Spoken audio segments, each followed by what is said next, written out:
Semangat lagi sahabat-sahabat Rumah Hijau Net dimanapun berada, kembali bertemu dengan saya Andito, Urban Farmer dan Motif Farmer dari Cipinang Muara, Jakarta Timur, yang siang hari ini baru saja selesai mengosongkan lagi nih instalasi hidroponik saya. Saya kosongkan lagi, yang mungkin beberapa teman-teman yang menyimak feed saya di Instagram itu sempat diramaikan dengan bayam Brazil. Nah, ya itulah, saya ternyata masih punya penyakit penyakit untuk nggak tega panen ya terhadap apa-apa yang sudah saya tanam. Saya senang lihatnya, saya senang memetik-metiknya, mengurang-nguranginya, namun tidak cukup punya hati untuk kemudian mencabut semuanya, untuk kemudian membersihkan semuanya. Barulah setelah kemarin menempuh perjalanan kurang lebih 12 hari di Lombok dalam kegiatan Bakti Nusantara, kebetulan saya menjadi salah satu relawan di sana dan ikut memberikan pelatihan hidroponik di sana.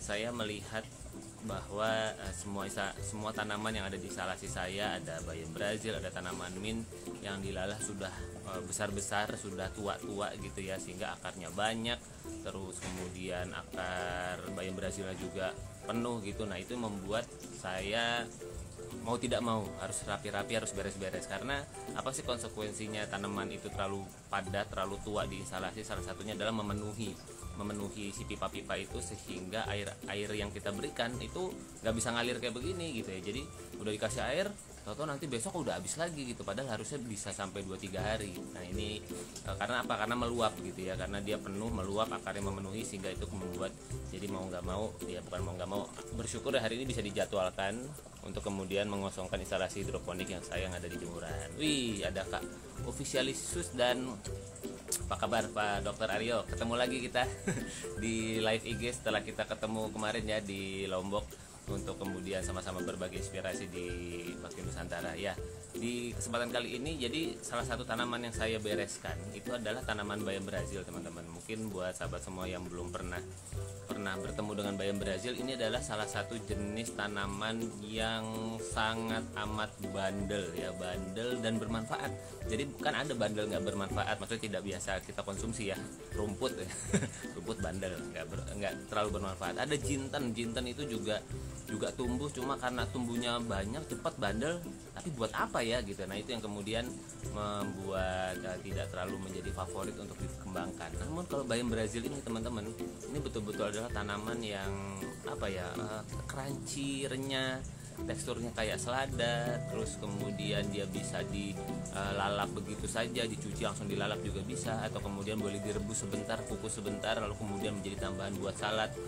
Istri saya senang banget menggunakan ini buat campuran green smoothie ya, sehingga green smoothie-nya jadi lebih bertekstur. Nah, ini yang memang saya perbanyak kemarin di instalasi saya. Nah, sejujurnya saya selama ini berurusan sama bayam Brazil, memperbanyaknya tidak pernah menggunakan metode lain selain stek.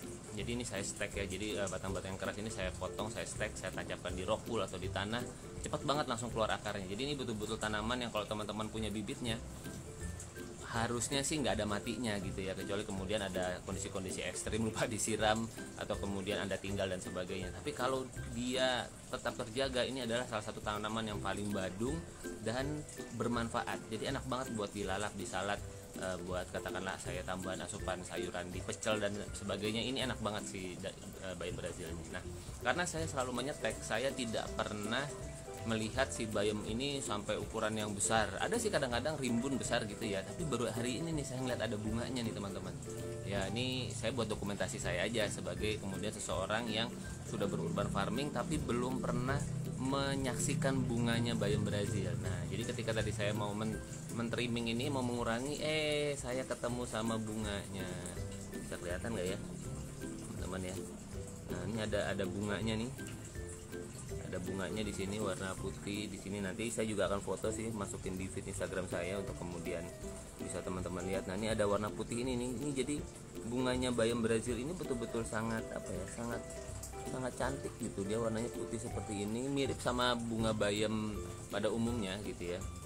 Nah, nanti saya akan fotokan dengan lebih dekat. Nanti di cover video ini juga akan saya foto dalam jarak dekat gitu ya, untuk kemudian teman-teman bisa melihat si bunga bayam Brazilnya yang berwarna putih ini betul-betul apa ya, betul-betul cantik gitu. Dan melihat bentuk bunganya, andai kata ini nanti saya biarin dulu gitu ya sampai kemudian bunganya lebih membesar, lalu kemudian nanti akan bisa jadi kalau belajar dari tekstur bunga bayam yang pada umumnya, yang bayam-bayam yang biasa saya semai itu nanti dia akan melayu, lalu kemudian ketika hasil layunya itu akan ada biji-biji bayamnya. Nah itu yang kemudian bisa bertumbuh menjadi benih-benih bayam Brazil selanjutnya. Biasanya sih seperti itu. Nah itu yang membuat saya jadi penasaran, dan ya, saya ingin berbagi ke teman-teman semua di video singkat ini bagaimana bayam Brazil ini ada bunganya loh teman-teman ya. Ini yang warna-warna putih ini nih, ini bunganya cakep banget. Oh ya, ada Kak Ani Tiana juga bergabung. Oke teman-teman, itulah sedikit sharing dari saya pagi hari ini mengenai bunganya bayam Brazil. Siapa tahu ada teman-teman yang baru lihat sebagaimana yang saya baru melihatnya pada hari ini. Itulah serunya berurban farming. Dan apa ya teman-teman semua, menurut saya sih kita tidak perlu merasa sungkan untuk menyatakan ketidaktahuan kita terhadap setiap proses yang kita lakukan. Nah, kita lagi sama-sama belajar ya. Setiap kita terpapar dengan kondisi yang berbeda. Saya walaupun sudah menekuni urban farming selama 7 tahun ya, saya kan tahunya area-area saya aja ya, areanya daun mint, areanya katakanlah sayuran-sayuran yang sebulan panen seperti sawi, selada, bayam. Nah bayam Brazil ini saya dapat pengalaman baru nih hari ini. Sebagaimana waktu sedikit berbagi, Dr. Aryo masih bergabung nggak ya? Waktu kita berbagi di Aikmual itu ternyata walaupun saya berpikir teman-teman di Aikmual itu sebagian besar potensinya adalah sebagai petani ya, tapi mungkin petaninya petani dan peternak, jadi mungkin bukan petani sayuran gitu ya. Jadi sehingga mereka ketika saya perkenalkan tentang biji kangkung, mereka baru ngeh, oh emang kangkung ada bijinya? Ada. Terus ketika saya perkenalkan biji bayam, oh bayam ada bijinya, ada gitu. Jadi terus kemudian selada ada bijinya, apa sawi ada bijinya. Jadi saya memberikan semacam pembekalan workshop pada teman-teman di Aikmual. Selain instalasinya dari Yayasan Tunas Bakti Nusantara, baru kemudian kita bekali mindsetnya, ilmunya, terus kita praktek sedikit lah, praktek memotong rokul, terus kemudian membenih supaya kemudian teman-teman tahu bahwa semua sayuran itu berasal dari sebuah benih gitu. Dan benih itu yang kemudian kita jaga, kita rawat sehingga kemudian bisa menjadi sayuran yang bermanfaat untuk teman-teman di sana. Begitu sahabat semua, sedikit sharing di siang hari ini di live Instagram. Memang sengaja nggak bikin pengumuman, tiba-tiba aja kepengen berbagi suasana instalasi saya nih ya, setelah kemudian dikosongkan. Nah mudah-mudahan nanti setelah ini akan ada sayuran-sayuran segar lagi, dan harapannya bisa memenuhi kebutuhan saya dan keluarga. Baik sahabat semua, itulah asiknya punya instalasi hidroponik. Kalau mau punya instalasi hidroponik, silakan hubungi teman-teman penyedia instalasi hidroponik di rumah Anda, atau mau dikonsultasikan ke saya bisa juga. Nanti kita bisa ngobrol-ngobrol seputar bagaimana menghadirkan sebuah instalasi hidroponik yang paling cocok untuk tempat tinggal Anda. Sampai kita ketemu lagi di video-video Rubah Hijau Net yang lainnya. Saya Andito, salam sehat semuanya. Terima kasih.